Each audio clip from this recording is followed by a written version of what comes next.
Microbiology section के बारे में बात करने वाले हैं और ये वीडियो को मेनली आईसीएमआर के पर्पस से बनाया जा रहा है। और आज के टॉपिक में हम स्टरलाइजेशन टेक्निक के बारे में बात करेंगे। कुछ स्टरलाइजेशन टेक्निक है उसके बारे में हम एक रफ ओवरव्यू लेंगे, साथ ही साथ कुछ प्रीवियस ईयर के क्वेश्चंस भी देखेंगे और ये भी देखेंगे कि उनको हम कैसे सॉल्व कर सकते हैं। इतना ही नहीं, लास्ट वीडियो में मैं ऑलरेडी एक वीडियो में ऑलरेडी माइक्रोबायोलॉजी से रिलेटेड अपलोड कर चुकी हूँ फॉर आईसीएमआर प्रिपरेशन, तो आप चाहें तो उसे भी देख सकते हैं। So let's proceed. तो स्टरलाइजेशन टेक्निक के बारे में जब भी हम बात करते हैं तो सबसे पहले क्वेश्चन आता है कि क्या ज़रूरत है स्टरलाइजेशन की और स्टरलाइजेशन का मतलब क्या होता है। तो आपको जैसे कि साइंस की फील्ड में किसी भी प्रैक्टिकल को या किसी भी लैब वर्क को मेनली जब परफॉर्म किया जाता है तो मैक्सिमम टाइम इस बात का ख्याल रखा जाता है कि उसका कंटामिनेशन किसी और चीज़ से ना हो। इन जनरल कहा जाए तो किसी भी चीज़ को जब हम माइक्रो ऑर्गेनिज्म से फ्री कर देते हैं या कोई भी ऐसे एजेंट से जो कि उस चीज़ को प्रॉपर ढंग से काम नहीं करने देगा, उसको अगर हम फ्री कर देते हैं तो उसी सारे मेथड में से एक मेथड आता है जिसे हम स्टरलाइजेशन कहते हैं। जैसे कि माइक्रोबायोलॉजी में देखा जाता है, जब भी आप कोई कल्चर करते हो तो आपका कोई एक टारगेट माइक्रो ऑर्गेनिज्म होता है जिसको कि आप लेकर ग्रो करना चाहते हो और उस पर काम करना चाहते हो। आप चाहते हो कि आपके प्लेट में या कल्चर प्लेट में आपके टारगेट माइक्रो ऑर्गेनिज्म के अलावा कोई और माइक्रो ऑर्गेनिज्म ग्रो ना करे। लेकिन जैसे कि लेबोरेटरी बेसिस पे देखा जाए तो there are so many different things जो कि डायरेक्टली एयर के एक्सपोजर में आते रहते हैं। चाहे कोई भी इक्विपमेंट्स ले लीजिए, कोई भी फ्लास्क ले लीजिए या कोई भी ग्लासवेयर ले लीजिए जो हम लैब में यूज़ करते हैं, कोई भी एक ऐसा चीज़ नहीं होता है जो कि आप ये कह सको कि माइक्रो ऑर्गेनिज्म से फ्री रहता है। लेकिन यस, हम लैब में उन सारे ग्लासवेयर या इक्विपमेंट्स को इस्तेमाल करने के लिए हम उसे माइक्रो ऑर्गेनिज्म से फ्री कर देते हैं। यानी हम चाहते हैं कि उनमें किसी भी तरीके से माइक्रो ऑर्गेनिजम्स या वायरसेस प्रेजेंट ना रहे और वो एकदम स्टरीलाइज रहे। तो अगर हम बात करें कि स्टरीलाइजेशन का मतलब क्या होता है, तो आप देख सकते हैं स्टरीलाइजेशन जो है एक लैटिन वर्ड से लिया गया है, स्टरिल्स। इसका मतलब क्या होता है? अनएबल टू प्रोड्यूस ऑफस्प्रिंग और बैरन। यानी स्टरीलाइजेशन वर्ड जो है वो एक ऐसे वर्ड से ओरिजिनेट हुआ है जिसका मतलब होता है कि और ऑफस्प्रिंग प्रोड्यूस नहीं किए जा सकते हैं, या बैरन। बैरन का मतलब क्या होता है? किसी भी टाइप का बंजर या फिर एक अनफर्टाइल एरिया। ठीक है, तो स्टरलाइजेशन टेक्निक से हम क्या करते हैं, ये एक ऐसी टेक्निक होती है जिससे कि हम लिविंग सेल्स को, ठीक है, स्पोर्स को एंड ए सेलुलर एंटिटीज जैसे कि हो गया वायरसेस, वायरॉइड, प्रायॉन्स, इन सब को हम डिस्ट्रॉय करते हैं किसी भी ऑब्जेक्ट से या किसी भी हैबिटेट से। इस प्रोसेस को हम स्टरलाइजेशन कहते हैं। स्टराइल जो ऑब्जेक्ट हो जाता है, मान लीजिए ये एक ऑब्जेक्ट है, ठीक है, या फिर ये एक फ्लास्क है और मैं इसे स्टरलाइज कर रही हूँ। स्टरलाइजेशन के बाद क्या होगा, इस फ्लास्क में किसी भी तरीके से कोई माइक्रो ऑर्गेनिज्म या स्पोर या वायरसेस नहीं देखे जाएंगे और ये जो फ्लास्क है वो एकदम स्टराइल कहलाएगा। तो अभी फिलहाल के लिए ये जो फ्लास्क मैंने आपके सामने बना रखा है, this is a Sterlite object. तो स्टराइल ऑब्जेक्ट क्या होता है? जो कि टोटली फ्री होता है किसी भी वायबल माइक्रो ऑर्गेनिज्म से, उनके स्पोर से या अदर इन्फेक्शियस एजेंट से। ठीक है, so when sterilisation is achieve by a chemical, अगर स्टरलाइजेशन को अचीव करने के लिए अगर हम किसी केमिकल का इस्तेमाल कर रहे हैं तो उसे हम स्टरिलेंट का नाम देते हैं। ओके, ये हो गया व्हाट इज स्टरलाइजेशन, आपको अच्छे से समझ में आना चाहिए। यानी हम ये कह सकते हैं कि स्टरलाइजेशन के थ्रू हम मतलब कि एक ढंग से जो है जो भी इन्फेक्शियस एजेंट है उसको हम रिमूव कर सकते हैं या डिस्ट्रॉय कर सकते हैं। इसी के साथ साथ एक और वर्ड इस्तेमाल किया जाता है जिसे हम कहते हैं डिसइंफेक्शन। अक्सर बच्चे स्टरलाइजेशन एंड डिसइंफेक्शन में जो है कंफ्यूज हो जाते हैं। तो what is the meaning of disinfection? So disinfection का मतलब होता है it is also the killing और इनहिबिशन और removal of micro organism that may cause disease. The primary goal is to destroy the potential pathogen, but disinfection also subsequently reduces the total microbial population. तो देखने को ये मिलता है कि disinfection भी क्या होता है कि हम या तो इन्फेक्शियस एजेंट को किल कर रहे होते हैं, उसे इनहिबिट कर रहे होते हैं या उसे रिमूव कर रहे होते हैं। वो इन्फेक्शियस एजेंट माइक्रोब्स हो सकते हैं, या फिर हम ये कह सकते हैं कि हमारा प्राइमरी एम यहाँ पे क्या होता है, पोटेंशियल पैथोजन को डिस्ट्रॉय करना। ठीक है, और इस तरीके से जो है टोटल माइक्रोबियल पॉपुलेशन को रिड्यूस कर देना। सो डिसइंफेक्शन करने के लिए डिसइंफेक्टेंट एजेंट का इस्तेमाल किया जाता है, यानी कोई भी ऐसा एजेंट जो कि डिसइंफेक्शन को परफॉर्म करेगा उसे हम डिसइंफेक्टेंट का नाम देंगे। यूजुअली अ केमिकल, ठीक है, used to carry out their disinfection and are normally used only on the inanimate object. यानी डिसइंफेक्शन हम मेनली उन ऑब्जेक्ट्स पे करते हैं जिनमें की लाइफ नहीं होती है, ठीक है, उन ऑब्जेक्ट्स को हम डिसइंफेक्ट करते हैं। A disinfectant does not necessarily sterilize an object because viable spore and a few microorganisms may remain। लेकिन डिसइंफेक्शन से क्या होता है, हम इस चीज की गारंटी नहीं ले सकते हैं कि वहां के सारे स्पोर्स भी किल हो जाएंगे, जबकि स्टरिलाइजेशन में स्पोर्स की भी किलिंग हो जाती है, स्पोर्स का भी रिमूवल हो जाता है, डिस्ट्रॉय कह लीजिए या रिमूवल कह लीजिए, ठीक है। लेकिन डिसइंफेक्शन में इस चीज का रिस्क रहता है कि there may be a presence of spore, even there may be a presence of few micro organism. यानी डिसइंफेक्शन को मेनली अप्लाई करने के बाद भी, डिसइंफेक्टेंट टेक्निक को अप्लाई करने के बाद, डिसइंफेक्शन टेक्निक को अप्लाई करने के बाद भी ये चांसेस होते हैं कि कुछ मतलब कि नंबर में जो है माइक्रो ऑर्गेनिज्म देखे जा सकते हैं, ठीक। नेक्स्ट वर्ड आता है सैनिटाइजेशन। तो सैनिटाइजेशन जो वर्ड है वो काफी ज्यादा क्लोजली रिलेटेड है डिसइंफेक्शन के, ठीक है, और आजकल तो सैनिटाइजेशन वर्ड जो है कुछ ज्यादा ही इस्तेमाल किया जा रहा है, तो वेरी ऑब्वियसली अभी आप लोग को एक बहुत बेटर ढंग से इसका मीनिंग पता है। So sanitization is what, in sanitization microbial population is reduced to the level that are considered safe by the public health standard। तो होता यह है कि सैनिटाइजेशन से हम पूरे माइक्रोबियल पॉपुलेशन को खत्म तो नहीं कर पाते हैं, लेकिन उनका रिडक्शन हम इतने अमाउंट में कर देते हैं कि वो हमारे हेल्थ पे कुछ बुरा इफेक्ट ना डाल पाए, ठीक है। So in inanimate object is usually cleaned as well as partially disinfected. For example, sanitizers are used to clean eating utensils in the restaurant। अब अगेन यहाँ भी कुछ यहाँ बातें लिखी गई हैं, उसको भी मैं आपको क्लियर करवा देती हूँ। जैसे कि कमर्शियल स्टरलाइजेशन क्या होता है। कमर्शियल स्टरलाइजेशन का मतलब क्या होता है कि सफिशिएंट हीट का ट्रीटमेंट देना to kill the endospore of clostridium botulinum in the can food. जैसे कि आपको पता है कि फूड इंडस्ट्री में कैन फूड का ऑब्वियसली फॉर्मेशन किया जाता है बहुत लार्ज स्केल पे, तो उस टाइम पे जो कैन फूड पैक्ड होते हैं ऑब्वियसली उनको कमर्शियल लेवल पे स्टरलाइज किया जाता है काफी ज्यादा, मतलब हाई हीट देने के बाद, और उसमें मेनली जो उनका एम होता है वो ये होता है कि क्लोस्ट्रीडियम बोटुलिनम जो कि बोटुलिज्म कॉज कर सकता है, इसके एंडोस्पोर को खत्म कर देना उस कैन फूड से, और उसके बाद उसकी पैकिंग करना ताकि वो सेफ रहे कंजम्पशन के लिए। अगेन हमने डिसइंफेक्शन वर्ड तो देखा ही था। डिसइंफेक्शन का मतलब होता है destruction of the vegetative pathogen on the inanimate object. तो डिसइंफेक्शन बहुत स्पेसिफिक है क्योंकि ये नॉन लिविंग ऑब्जेक्ट्स पे ही काम कर सकता है, बाकी सब पे हम इसका इस्तेमाल नहीं कर सकते हैं। वो भी वेजिटेटिव पैथोजन को, एंडोस्पोर को तो ये इफेक्ट नहीं करेगा। वेजिटेटिव पैथोजन मतलब कि एक ऐसे पैथोजन जो कि अपने फुल एक रिप्रोडक्टिव फॉर्म में है, प्रॉपरली ढंग से काम कर रहे हैं, ठीक है। एंटीसेप्सिस क्या होता है। एंटीसेप्सिस का मतलब होता है डिस्ट्रक्शन करना वेजिटेटिव पैथोजन का फ्रॉम द लिविंग टिश्यू, ठीक है। अगर लिविंग टिश्यू से डिस्ट्रक्शन किया जा रहा है किसी भी वेजिटेटिव पैथोजन का तो उसे हम एंटीसेप्सिस कहेंगे।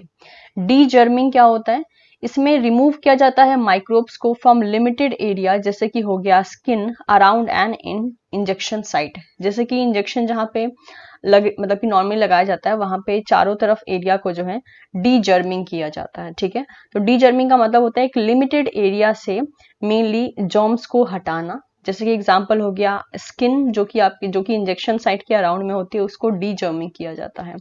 नेक्स्ट आता है सैनिटाइजेशन, जिसमें कि होता है treatment is intended to the lower microbial count on eating and drinking utensils to the safe public health level. जैसे कि हमने कहा सैनिटाइजेशन में मेनली बैक्टीरियल लोड को इस हद तक कम किया जाता है या फिर इन्फेक्शियस एजेंट के लोड को इस हद तक कम किया जाता है ताकि वो कोई डिजीज कॉज ना कर सके, लेकिन हम ये नहीं कह सकते हैं कि फुल्ली जो है उनका रिमूवल हो जाता है। अब आपके सामने यहाँ पर जो है एक ढंग से आप कह सकते हो मास्टर स्लाइड है ये, और यहाँ पे जो है माइक्रोबियल कंट्रोल के मेथड को, जैसे कि हमने अभी तक फिलहाल में स्टरलाइजेशन देखा, ठीक है।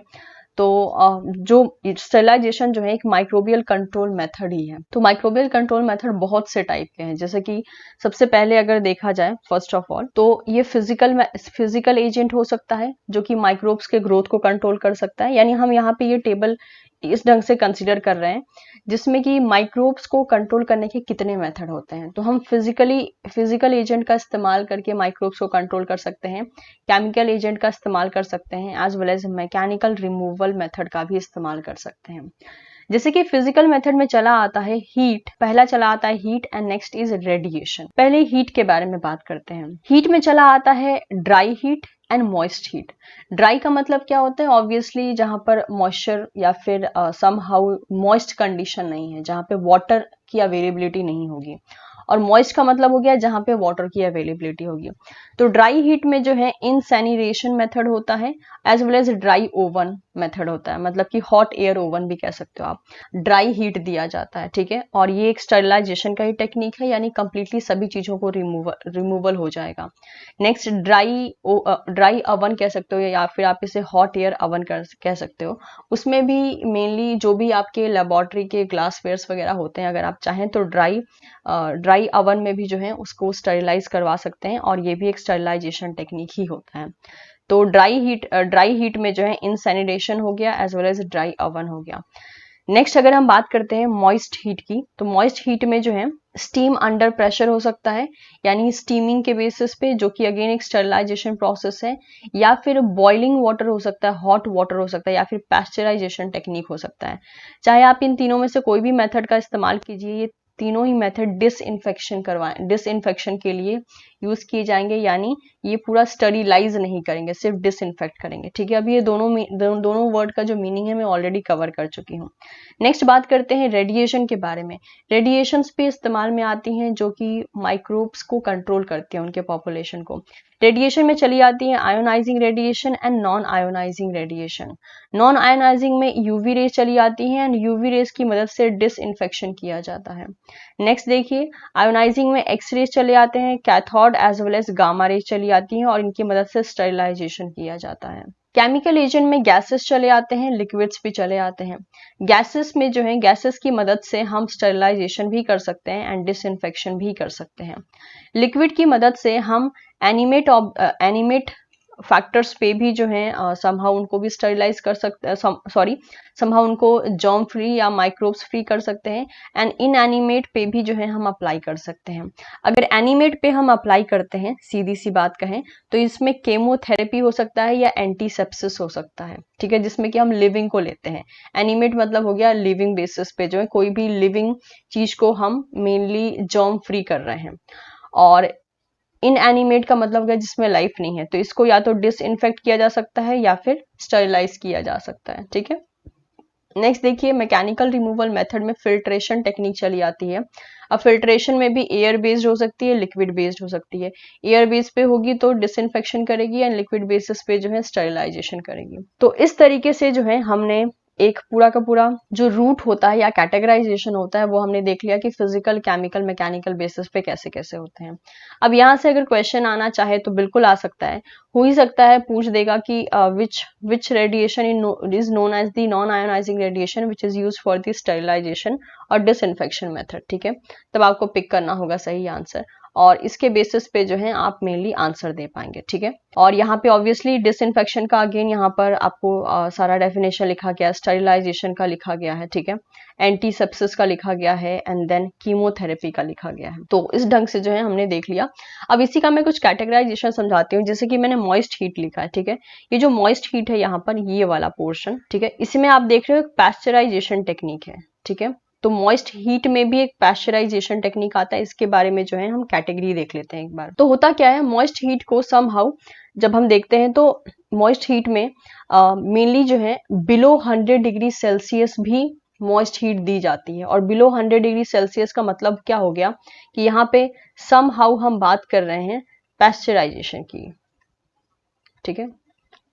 पैस्चराइजेशन जो होता है ये बिलो 100 डिग्री सेल्सियस दिया जा सकता है, लेकिन ऑब्वियसली पैस्चराइजेशन में भी बहुत से कैटेगरी हैं जिनको कि अलग अलग बेसिस पे डिवाइड किया गया है और नाम भी दिया गया है। ये एट टेम्परेचर बिलो 100 डिग्री तो लिखा गया क्योंकि सबसे इनिशियल जो टेम्परेचर होता है वो बिलो 100 डिग्री सेल्सियस पे ही शुरू होता है। आगे हम इसके टेम्परेचर को मॉडिफाई कर सकते हैं।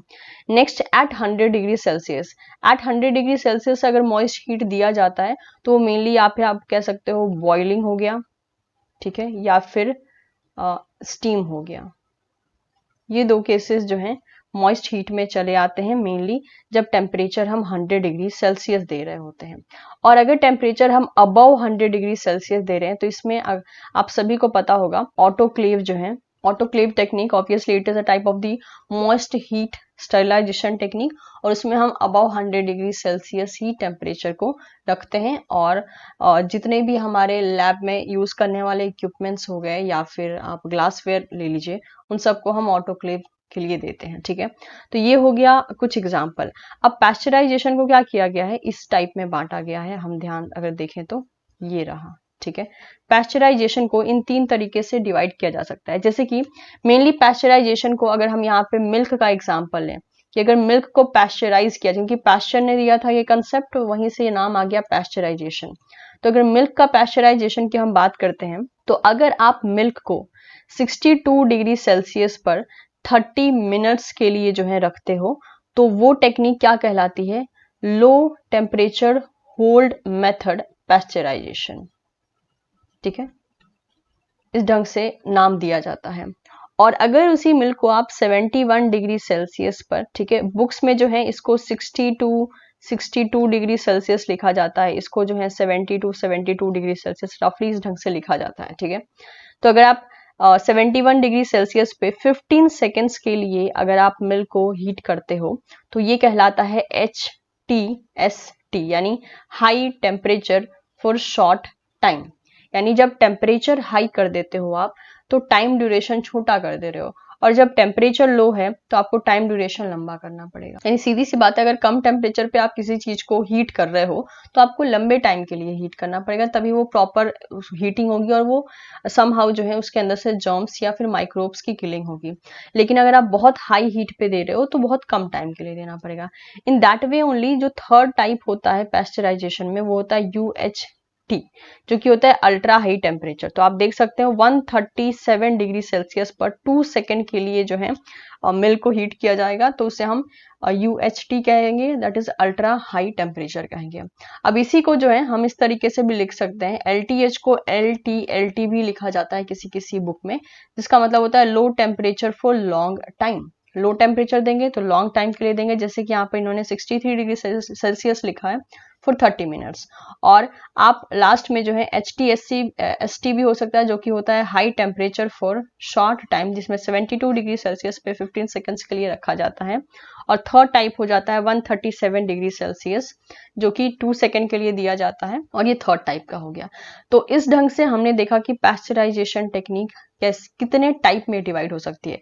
क्योंकि आप देखिए जो सबसे इनिशियल टाइम में जो पैस्चराइजेशन टेक्निक है या टाइप है वो देखिए 100 डिग्री सेल्सियस से कम का है, और ये जो है ये बहुत ही अल्ट्रा हाई रेंज में हो जाता है। तो इसीलिए एट बिलो 100 डिग्री सेल्सियस में हमने पैस्चराइजेशन को रखा है। ठीक है, तो यहाँ पे जो आप एग्जांपल देख रहे थे, ये देखिए बॉइलिंग वाटर हो गया, हॉट वाटर पैस्चराइजेशन, ये सब चीजें जो है मॉइस्ट हीट का ही समहाउ एग्जाम्पल क्रिएट करती हैं। ठीक है, अब यहाँ पे जो है हम कुछ क्वेश्चन देख लेते हैं। कुछ क्वेश्चन जो हमने पढ़ा है उसकी मदद से भी सॉल्व होंगे, कुछ क्वेश्चन जो उसकी मदद से सॉल्व नहीं होंगे, क्योंकि स्टरलाइजेशन आपका बहुत बड़ा चैप्टर है। मतलब कि अगर आप उसको पढ़ना चाहोगे तो आई थिंक आराम से वो आपका 2 से 3 घंटे का टाइम लेगा, अगर पूरा डिटेल में पढ़ना चाहेंगे तो समहाउ उतना जो है करना पॉसिबल नहीं है। तो हम पहले यहाँ पे क्वेश्चन देख लेते हैं, और जिस क्वेश्चन का जो एक्सप्लेनेशन होगा वो भी मैं साथ साथ में देते हुए चलूंगी।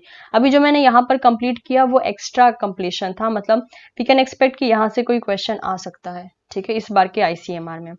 नाउ लेट्स सी, यहाँ पर बोला है holding time for sterilisation by dry heat at temperature 160 degree celsius is. तो देखिए होल्डिंग जो टाइम होता है फॉर स्टरलाइजेशन मेनली जब ड्राई हीट दिया जाता है, उसमें भी स्पेसिफिक बोला है कि अगर 160 डिग्री सेल्सियस पर अगर हम ड्राई हीट दे रहे हैं तो उस टाइम पर होल्डिंग टाइम कितना होगा, मतलब कि उसको कितनी देर तक वहां पर जो है ड्राई हीट देनी पड़ेगी अगर उस चीज को हम 160 डिग्री सेल्सियस टेम्परेचर पर स्टरलाइज करने की कोशिश कर रहे हैं। तो ड्राई स्टरलाइजेशन जो होता है इसमें बहुत से तरीके होते हैं, जैसे कि अगर आप 170 डिग्री सेल्सियस पर स्टरलाइज कर रहे हो ड्राई हीट से, तो आप 30 मिनट्स के लिए रख सकते हो कि जिस ऑब्जेक्ट को आप स्टरलाइज कर रहे हो। अगर आप 160 डिग्री सेल्सियस पे कर रहे हो तो आप 60 मिनट्स के लिए रख सकते हो। एंड सिमिलर बेसिस पे अगर 150 डिग्री सेल्सियस पे कर रहे हो तो आप 150 मिनट्स के लिए रख सकते हो। तो यहाँ पे जो क्वेश्चन है वो है 160 डिग्री सेल्सियस पे अगर हो तब कितने होल्डिंग टाइम कितना होगा। तो यहाँ पे अगर हम ऑप्शन देखें वैसे भी, तो यहाँ पे हमारे पास सिर्फ थर्ड ऑप्शन बचता है, राइट। सो और आंसर विल बी 60 मिनट, क्योंकि इन्होंने ये सेकेंड वाला केस पूछा है कि 160 डिग्री सेल्सियस पर कितनी देर के लिए रखेंगे, 60 मिनट के लिए रखेंगे। ओके, नेक्स्ट क्वेश्चन देखते हैं। बोला है principal protein in milk, milk में प्रिंसिपल प्रोटीन कौन सा होता है। तो मिल्क प्रोटीन की जब हम बात करते हैं कि मिल्क में किस टाइप के प्रिंसिपल प्रोटीन पाए जाते हैं, तो देखिए इन जनरल क्या होता है, casein and whey protein are the major protein of milk. जो कैसीन और वे प्रोटीन होते हैं वो मिल्क में पाए जाने वाले मेजर प्रोटीन होते हैं। कैसीन लगभग पूरे मिल्क का 80% जो होता है टोटल प्रोटीन का कंस्टिट्यूएंट, बोविन मिल्क में अगर हम बात करते हैं तो 80% ये टोटल ऑक्यूपाई करके रखता है प्रोटीन को। और अगर हम वे प्रोटीन की बात करें तो रेस्ट 20% प्रोटीन जो है ये वे प्रोटीन होता है। अब अगर हम क्वेश्चन देखते हैं तो यहाँ पे इन्होंने बोला है principal protein in milk is. अब प्रिंसिपल बोला है यानी सबसे ज्यादा परसेंटेज में पाया जाने वाला।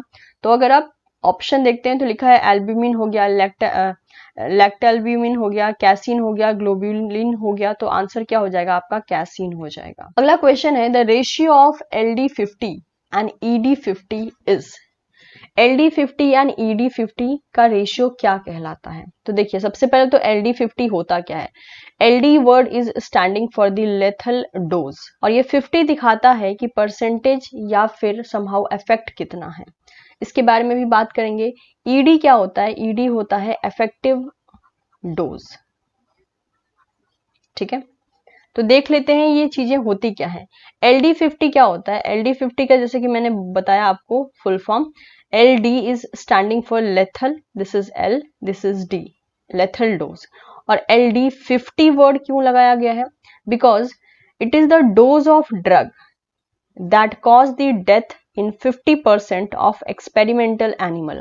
अगर आप किसी एनिमल पे कोई ड्रग अप्लाई कर रहे हो और ओवरऑल आप उसका जो मतलब कि जो इफेक्ट है वो ये बताते हो कि उस ड्रग का इफेक्ट LD50 की तरह रिप्रेजेंट हो रहा है, that means you are indicating कि आपके डोज का जो मतलब आपका जो ड्रग है या जो आप यूज कर रहे हो ड्रग, उसका लेथल डोज 50 कहने का मतलब ये हो गया है कि 50% जो एक्सपेरिमेंटल एनिमल हैं जो जिसपे कि आप ये ड्रग अप्लाई कर रहे हो, उनमें से 50% एनिमल की डेथ हो चुकी है इतने डोज की वजह से, जिस डोज का आप इस्तेमाल कर रहे हो उस ड्रग के लिए, ठीक है। मान लीजिए जैसे कि ये एक ड्रग हो गया, इसका कोई एक डोज है, X डोज लिख देते हैं, और इसको जब आपने अप्लाई किया Y नाम के एनिमल पे, तो Y नाम के एनिमल का जो पॉपुलेशन था उसमें से 50% पॉपुलेशन का डेथ हो गया। तो आप इसको बोलोगे LD50 यानी लेथल डोज पे, मतलब कि ये एक ऐसा डोज है जिसको कि आप लेथल मान रहे हो क्योंकि ये डेथ कॉज कर रहा है, वो भी 50% पॉपुलेशन का, जो कि जो पॉपुलेशन आपने यूज किया है फॉर योर टारगेट एनिमल, ठीक है। ये हो गया LD50। नेक्स्ट आता है ED50। ED50 क्या होता है, that is the effective dose. So it is the dose that produces a specified effect that is response in 50% of the population under study। तो मेनली जो है अगर आप किसी पॉपुलेशन को स्टडी कर रहे हो तो उसका टोटल ओवरऑल साइज होगा। तो ED50 क्या बताता है, ये बताता है इफेक्टिव डोज, कितने डोज मतलब कि वो एक इफेक्टिव डोज जिसपे कि 50% ऑफ द पॉपुलेशन ने रिस्पॉन्स किया, उसे हम ED कहते हैं, ठीक है। तो ED50 word is standing for the 50%, और 50% पे क्या इफेक्ट डाल रहा है, डेथ हो रही है या फिर रिस्पॉन्स कर रहे हैं, ये वैरी कर रहा है, ठीक है। लेकिन जब हम इसी के रेशियो को ले लेते हैं, that is ratio of LD50 to ratio of ED50, तो इसको हम नाम देते हैं थेरेप्यूटिक इंडेक्स, ठीक है। So therapeutic index is defined as follow, that is LD50 as well as ED50 का जो रेशियो होता है उसे हम थेरेप्यूटिक इंडेक्स के नाम से जानते हैं। तो इस ढंग से हमारा आंसर क्या हो जाता है, थर्ड। नेक्स्ट क्वेश्चन आता है phenol coefficient indicates. Phenol coefficient किस चीज को इंडिकेट करता है? तो सबसे पहले फिनॉल जो है ये एक टाइप का बहुत ही अच्छा डिसइंफेक्टेंट माना जाता है। अभी मैंने आपको डिसइंफेक्शन का मीनिंग बताया था, और डिसइंफेक्शन को करवाने के लिए जिस केमिकल का इस्तेमाल किया जाता है उसे हम डिसइंफेक्टेंट कहते हैं। तो सिमिलर बेसिस पे एक फिनॉल कॉफिशिएंट का एक कंसेप्ट आता है। ये कंसेप्ट है क्या? एक्चुअल में जब भी हम डिसइंफेक्टेंट की स्क्रीनिंग टेस्ट को करते हैं, यानी वो डिसइंफेक्टेंट की एक्चुअल में पोटेंसी कितनी है, कितना पोटेंशियल है उसका कि वो डिसइंफेक्ट कर सकता है किसी ऑब्जेक्ट को, as compare to the phenol. Phenol को उस टाइम पे हम स्टैंडर्ड बेसिस पे कंपैरेटिव पर्पस के लिए लेते हैं, और फिनॉल के कंपैरिजन में हम किसी और XYZ डिसइंफेक्टेंट को कंपेयर कर रहे होते हैं, मेनली उनकी पोटेंशियलिटी को देखने के लिए कि वो कितने कितने मतलब उनके पास पोटेंशियल है कि वो किसी सरफेस को या जो भी टारगेट ऑब्जेक्ट है उसको डिसइंफेक्ट कर सकता है as compare to the phenol. और उसी कंसेप्ट को हम समहाउ एक रफली तरीके से जो है फिनॉल कॉफिशिएंट का नाम देते हैं। तो यहाँ पे यही चीज बोली गई, the best known disinfectant screening test is the phenol coefficient test in which the potency of the disinfectant is compared with that of the phenol. तो यहाँ पे क्वेश्चन में यही बोला है कि फिनॉल कॉफिशिएंट क्या इंडिकेट करता है? क्या ये डिसइंफेक्टेंट की प्योरिटी बताता है? बिल्कुल नहीं। क्या डाइल्यूशन बता रहा होता है? बिल्कुल नहीं। एफिकेसी, बिल्कुल। ये जो है समहाउ डिसइंफेक्टेंट की एफिकेसी को बता रहा होता है कि उसके पास कितना पोटेंशियल है to act like a disinfectant as compare to the phenol. ठीक है, क्वालिटी को भी नहीं बताता है। तो इस ढंग से हमारा आंसर हो गया थर्ड। नेक्स्ट क्वेश्चन आता है कोल्ड स्टरलाइजेशन का इस्तेमाल कोल्ड स्टरलाइजेशन के लिए किस रे का इस्तेमाल किया जाता है?